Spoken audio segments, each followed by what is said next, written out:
Hello guys, welcome to my channel. Friends, आज मैं आपको एक ऐसे व्यक्ति के बारे में पढ़ाऊंगा जिसने हमारे पूरे हर इंडिया के हर एक रिलीजन्स को एक दृश्य से देखता था, हर एक रिलीजन्स को रेस्पेक्ट करता, जो कि एक मुस्लिम शासक है और मेरा आइडल है। तो फ्रेंड्स, उसका नाम है अकबर। तो मेरे चैनल में ऐसी इंटरेस्टिंग फैक्ट्स देखने के लिए मेरे चैनल को सब्सक्राइब कीजिए और बेल आइकन को प्रेस कीजिए मेरी लेटेस्ट अपडेटेड आप तक पहुंचने के लिए। तो फ्रेंड्स, अकबर, जिसका नाम है जलालुद्दीन मोहम्मद। जलालुद्दीन मोहम्मद का जन्म हुआ था 1542 उमरकोट के एक पाकिस्तान वाले एरिया में जन्म हुआ था। ये बहुत बचपन से बहुत ज्यादा अच्छा, बहुत ज्यादा fearless, powerful and military forces इंसान था। आप जानते हो फ्रेंड्स, मैंने मुगल एम्पायर के बारे में तो आपको समझाया नहीं है, तभी भी मैं आपको एक सेपरेट लेक्चर लाऊंगा बाबर और हुमायूं के ऊपर। असल में जो बाबर जब अपना मुगल शासक जब 1526 में जब लाया था, बाबर के बाद हुमायूं आया। हुमायूं का बेटा था अकबर। अकबर की माँ थी जो कि हमारी हमीदा बेनू बेगम, जो कि अकबर की माँ थी, और अकबर के फादर जो कि हुमायूं, जो कि बहुत ज्यादा इंटेलेक्चुअल इंसान थे, बहुत ज्यादा पढ़ाई में टॉलरेट इंसान थे, जिन्होंने तो अपना जो दिल्ली में इंडिया का सबसे बड़ा जो लाइब्रेरी है ना, उन्होंने बनाया था। आप मुझे कमेंट सेक्शन में बताइएगा फ्रेंड्स। तो ये जो हमारा जो अकबर है, अकबर ने पता है बहुत ज्यादा अच्छा इंसान था। अकबर बहुत ज्यादा फेयरलेस और पावरफुल और मिलिट्री एक्सपर्ट इंसान था, जो कि बचपन से उसने जिसका ध्यान पढ़ाई में कम था। तभी उसके जो फादर थे वो पढ़ाई में बहुत ज्यादा फादर उसके पढ़ाई में बहुत ज्यादा अपना पढ़ाई में ही ध्यान देते थे। उसका नाम था हुमायूं। हुमायूं पता है आपको, मैं हुमायूं की भी एक लेक्चर लाऊंगा कि हुमायूं कैसे हारा शेरशाह सूरी से कैसे हारा, इसके बारे में भी अलग से मैं आपको वीडियो लाऊंगा। तो अकबर तो मैं लाऊंगा। तो हुमायूं जितना पढ़ाई लिखा था ना, वो भी चाहता था मेरा बेटा भी इतना पढ़ा लिखा बने। तो अब कहानी स्टार्ट होती है अकबर से कि अकबर जब बड़ा हुआ था, उसके फादर मर गए थे, तो अकबर को बाद में 1556 में अकबर को शासक की गद्दी मिली। वह गद्दी में बैठा था मात्र 14 साल का और मुगल एम्पायर को तीसरा राजा बना था। अकबर इतना एक्सपीरियंस इंसान नहीं था 14 साल के मुताबिक। सिर्फ क्या हुआ, जैसे वो जब गद्दी में बिठाना, तब एक शासक आ गया जिसका नाम था हेमचंद्र विक्रमादित्य, जिसको हम हेमू के नाम से भी जानते हैं। हेमू ने एक हिंदू शासक था जो कि चाहता था, उसने देखा कि इंडिया में मुगल शासक डे बाय डे और बढ़ते जा रहे। पहले दिल्ली सल्तनत ने राज किया, जिसमें 5 डायनेस्टी ने राज किया। मुगल्स आए, अभी मुगल्स के बदले अभी मिर्जास आए। मिर्जास के आने के बाद बहुत सारे जो बंगाल के रूलर्स भी बनते जा रहे थे, जो कि इस्लाम रिलीजन्स के लोग बनते जा रहे हैं। तो हेमचंद्र विक्रमादित्य देख रहा था कि इंडिया में जो हिंदू रिलीजन्स है ना, हिंदू रिलीजन्स और उसके रूलर्स की तादाद कम हो गई थी। तो हेमचंद्र चाहता था कि ये जो अकबर बेटा है ना, ये 14 साल का बच्चा है, इसे तो मैं एक उड़ा दूंगा तीर मार के। तो उसकी थोड़ी एक गलत फहमी थी। अकबर अभी 14 साल का था, उसकी गद्दी में बैठने में बस 3 महीने ही हुए थे। तो हेमचंद्र विक्रमादित्य ने अपनी पूरी 5000 की लगभग अपनी 30,000 की सेना मंगाई और उसको लीड करा था हेमचंद्र विक्रमादित्य। मैं इसके ऊपर का अलग सा लेक्चर लाऊंगा, बहुत बड़ा है। तो बहुत ज्यादा मेहनती इंसान था, जिसको बदकिस्मती से उसके आंखों में एक तीर लग गया, ये मैं आपको कहानी बताऊंगा। तो हेमचंद्र विक्रमादित्य ने सेकंड बैटल ऑफ पानीपत लड़ा। फर्स्ट बैटल ऑफ पानीपत मैंने आपको समझाया था कि बाबर ने लड़ा था।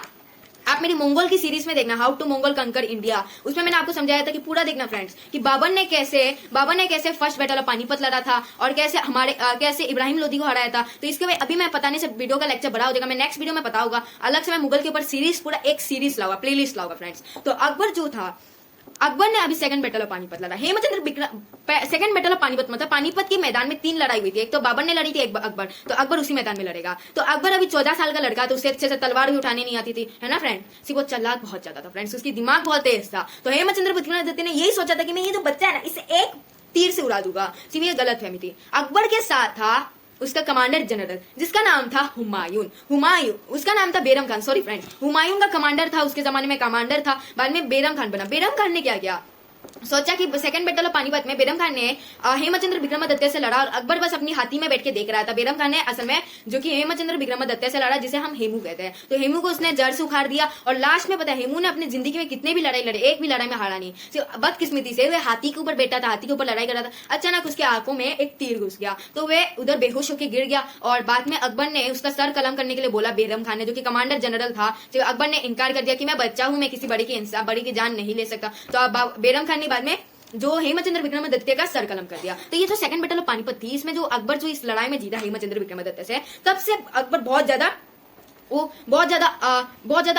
उसने सोचा कि मैं अभी अकबर असली पोजीशन में आया। उससे देखा कि अभी हम क्या करेंगे, लड़ाई करने से कितने लोगों की जान जाती, कितने लोगों की फैमिली मेंबर्स मारे जाते हैं। तो उससे सोचा कि मैं क्या करता हूँ, मैट्रोनियल अलायंस करता हूँ। मैट्रोनियल अलायंस मतलब कि मैं दूसरे लोगों को शादी करता हूँ, शादी करके अपने फैमिली मेंबर्स बनाता हूँ। ये अकबर ने सोचा। तो उसने सोचा कि आमेर जो कि अजमेर के साइड पड़ता है, जो भी इस्लाम से मुसलमान लोग हैं वे जानते हैं अजमेर को, तो जिसमें ख्वाजा मुइनुद्दीन चिश्ती का दरगाह है, उसके साइड अमीर पड़ता है, जो कि एक डिस्ट्रिक्ट ठीक है आज के दौर से, आमिर के राजा को उसने बोला कि आमिर का राजा को बोला कि तुम मेरे जमीन में आ जाओ, जो कि अकबर ने बोला कि मेरे जमीन में आ जाओ, मैं तुमसे लड़ाई नहीं करूंगा। और पहले मुगल से थोड़े डरते थे, बाबर से ज्यादा डरते थे। बाद में अकबर आया तो अकबर ने जैसे ही हेमचंद्र विक्रमादित्य को इतने बड़े राजा को हराया तो लोग डरने लगे। तो आमिर के राजा ने क्या किया कि जो अकबर था, अकबर को बोला कि हाँ मैं तुम्हारे जमीन में आ जाऊंगा। बाद में अकबर ने क्या किया, जो आमिर के राजा की जो बेटी थी जिसका नाम था जोधाबाई से उसने विवाह कर लिया, मतलब शादी कर लिया। अभी शादी, जो आमिर का राजा तो एक राजपूत था, राजपूत आपको बता देता कि वो कभी भी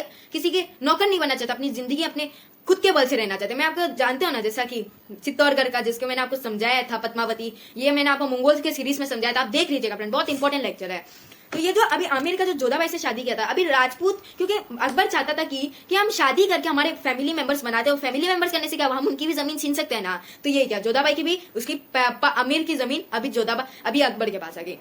सिर्फ अकबर अभी ऐसा इंसान नहीं था, वो जोधाबाई थी हिंदू, तो आप सोच रहे हो कि अकबर अभी उसको मुस्लिम में कन्वर्ट कर देगा, सिर्फ ऐसा नहीं है। अकबर ने बोला कि हमारे जो देश है इसमें कोई भी मुस्लिम इस्लाम में आना चाहता है उसके धन्यवाद, जो जानना चाहते हैं उसकी बात उसको जाने दो, कि कोई भी अपनी मर्जी से अपने जो विचार है विचारों के मुताबिक रह सकते हैं। जैसे कि औरंगजेब के जैसा नहीं, हर एक इंसान को मेरे देश में जो भी रह रहा सारे मुसलमान हो गए, नहीं हिंदू नहीं रह पाएंगे। सिर्फ अकबर ऐसा नहीं था, अकबर ने बोला जोधाबाई भी हिंदू थी, जोधाबाई ने मुस्लिम कभी नहीं बनी, जोधाबाई को बोला कि तुम मेरे धर्म में आ सकते हो, नहीं और जोधाबाई क्या पूरे देश के हर एक लोग जो भी हिंदू थे बोला कि आ सकते हो, तुम्हें नहीं पसंद है तो जा सकते हो, ये बोल दिया। तो अकबर ने ये बोल दिया। तो जोधाबाई भी ऐसी थी, जोधाबाई के लिए उसने अलग सा एक मंदिर बना के रखा अपने महल के ऊपर। जो भी उसके अभी फ्रेंड्स, जो अकबर के जो मेन लोग थे, उनके जो भी हिंदू लोग थे, सबके लिए अलग से उन्होंने वो बना के रखे थे। तो अभी फ्रेंड्स, जैसा कि मैं आपको अभी समझाने वाला हूँ कि अभी लड़ाई के समय आती है, वो फ्रेंड्स अभी मैं आपको समझाने वाला हूँ कि जो अकबर है, अकबर के जो मेन अकबर ने क्या किया, बहुत चालाक इंसान था, राजपूतों के साथ मेट्रोमिनियल अलायंस करता था। जैसे कि चित्तौड़ को उसने जीता था, क्योंकि चित्तौड़ ऐसा एक प्लेस माना जाता था राजस्थान में, चित्तौड़ को जीतने से पूरा राजस्थान को जीत लेता था। और चित्तौड़ के नीचे था गुजरात, और पहले जो राजस्थान और गुजरात था ना, वो एक बहुत मेन जगह थी जिधर से व्यापार हो सकता, पैसा मिल सकता था फ्रेंड्स, पैसा। तो इसलिए अकबर ने क्या किया, चित्तौड़ के राजा को हराया, जिसमें 30,000 से ज्यादा सेना मारी गई अकबर की, और उसका लीड कर रहा था राजा मानसिंह, जो कि एक हिंदू था और एक राजपूत रूलर था। तो राजा मानसिंह लीड कर रहा था, चित्तौड़ को हरा के पूरा जो राजस्थान था अपने अंडर कर दिया। बाद में गुजरात को भी अंडर कर दिया, क्योंकि गुजरात से बहुत ज्यादा व्यापार होता था, क्योंकि एक अच्छा सी रूट फॉर्म करता था मक्का मदीना, ये जो सऊदी अरबिया है, ओमान है, यमान है, ये सब जो देश है ना, इन सब से व्यापार करने में और अफ्रीका से व्यापार करने में ये जो गुजरात का जो था ना, सूरत बहुत इंपॉर्टेंट प्लेस था। आज सूरत की कोई वैल्यू नहीं बची, से पहले के जमाने में ये व्यापार करने का बहुत था। तो अकबर ने पूरा ये एरिया जीत लिया। अकबर ने सोचा कि नॉर्थ वेस्टर्न पार्ट जीते, क्योंकि नॉर्थ वेस्टर्न पार्ट ऐसा माना जाता है कि जो ऐसा माना जाता है कि नॉर्थ वेस्टर्न पार्ट से सारे जो कि इन्वेडर्स आते हैं, बाबर भी इधर से आया था, मुगल्स भी इधर से आए थे। मेरे प्लीज बोल रहा फ्रेंड्स, मंगोल की सीरीज देखना, सब कुछ समझ जाएगा, बात नहीं देखना फ्रेंड्स, ठीक है। तो बाबर ने जो नॉर्थ वेस्टर्न पार्ट था, जिसमें कंधार, काबुल, पाकिस्तान, बलूचिस्तान और जो पंजाब वाले एरिया से ये सब इन्वेडर्स आते थे, मंगोल्स भी इधर से आने की कोशिश की। अकबर ने जल्दी से ये वाले एरिया को जीत लिया और इसे फोर्टिफिकेट कर दिया, मतलब अभी इधर से कोई आ नहीं सकता। तो अकबर ने क्या, अकबर ने पहले जिधर से जो शैतान आते थे, जो इन्वेडर्स आते थे, उसी का रास्ता बंद कर दिया। अभी बाकी का काम आसान है। तो अकबर ने ये जो एरिया जीत लिया, अभी अकबर ने क्या किया, अकबर ने मनसबदारी सिस्टम लाया। मनसबदारी सिस्टम ऐसा माना जाता है कि अकबर जो अपनी सेना है ना, सेना में कि अकबर ने सोचा कि मैं अकेले पूरे राज्य को संभाल नहीं पाऊंगा, पूरे देश को चला नहीं पाऊंगा। तो उसने क्या क्या पता है, लोगों को बोला कि जिसको भी जो राजा को उसने हराया ना, जैसे कि राजपूतों को तो आधे से ज्यादा राजपूतों को हराया, राजपूतों को हरा के बोला कि राजपूत तुम लोग उनकी जमीन, अकबर जीतता नहीं था, बोलता कि तुम रखो, बस तुम्हें टैक्स देना है सिर्फ, और तुम्हें क्या करना है, जब भी मैं मुसीबत में पड़ू ना, तुम्हें बस मेरे लिए आर्मी रेडी करना है। ऑर्डिनरी हॉर्स नहीं चाहिए, मतलब आम घोड़े नहीं चाहिए, मुझे चाहिए ईरानी, तुरानी और अफगानी। ये जो घोड़े बहुत ज्यादा महंगे घोड़े होते हैं, ये बोला कि अकबर ने बोला मुझे ये सब घोड़े चाहिए, क्योंकि ये सब घोड़े से लड़ाई बहुत ज्यादा होती है और इसकी बहुत ज्यादा पावरफुल घोड़े होते हैं, लड़ाई के लिए बहुत अच्छे घोड़े होते हैं। तो अकबर ने ये सब में बहुत ध्यान दिया। तो अभी अकबर ने जो ये सब जो किया है ना, अभी अकबर एक मास्टरमाइंड इंसान था। उसने क्या किया, राजपूतों के बीच में ही लड़ाई स्टार्ट कर दिया। जैसा कि राजा मानसिंह, उसका जो कमांडर जनरल था, उससे मानसिंह से बेरम खान को हटा दिया उसने, क्योंकि बेरम खान तो अकबर को गरम दिखा रहा था, जो कि हुमायूं का कमांडर था। बाद में अकबर के हटा दिया, सेकंड बैटल ऑफ पानीपत के लड़ने के बाद हटा दिया। तो अकबर ने बाद में क्या किया, जैसा कि अकबर ने जो मानसिंह को अपना नया कमांडर जनरल बनाया, राजपूतों के बीच में आपस में लड़ाई स्टार्ट करवा दिया। कि क्या किया उसने, मानसिंह को लड़ाई करवा दी, किसके बीच पता है, उदय सिंह से करवाई, महाराणा प्रताप से कराई, और महाराणा प्रताप बैटल ऑफ हल्दीघाटी, महाराणा प्रताप और हल्दीघाटी के बीच में मैं अलग से लेक्चर लाऊंगा फ्रेंड्स, बस पेशेंस रखिएगा फ्रेंड्स, मैं लाऊंगा वीडियो। आपकी तो इच्छा है तो मैं कुछ भी कर सकता हूँ, बस आपको चैनल में लाइक करना, सब्सक्राइब करना, ये एक काम करना आपको बस।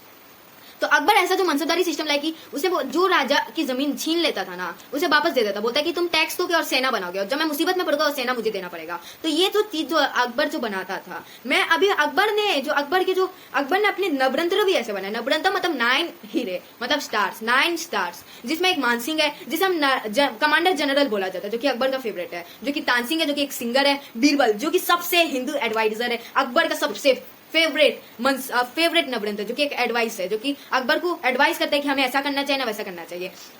तोदरमल एक फाइनेंस मिनिस्टर है, फाइनेंस मिनिस्टर मतलब पैसा का मिनिस्टर है।